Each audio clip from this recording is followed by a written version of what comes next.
Навременен достъп до иновативни терапии. Знаете ли, че за 95% от редките болести все още няма лечение? В 67% от случаите лечението е изцяло симптоматично.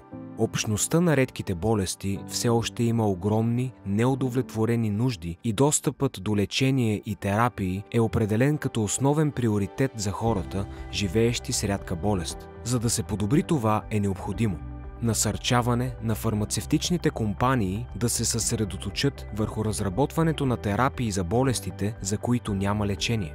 Разработване на модел за научно-изследователска и развойна дейност, съсредоточен върху незадоволените нужди на пациентите с редки заболявания, като се включват защитниците на пациентите във всички етапи, включително изследване, развитие, регулаторни процеси и оценка.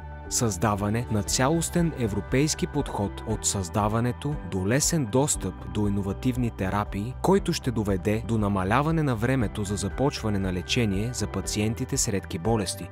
Засилване на европейското сътрудничество при преговарянето и определянето на цените на новите терапии, което да се изгради на базата на международни платформи, в които да са включени всички страни от Европейския съюз. Те трябва да бъдат допълнително унифицирани и да се включват инициативи за общо закупуване, особено за лекарства сираци. Ние, гражданските организации на хората с редки болести, излагаме исканията си в манифест, в който настояваме за спазване на европейските ценности за равенство и солидарност и на основното право в Европейски съюз за закрила на здравето и призоваваме политиците и институциите за неотложно действие за редките.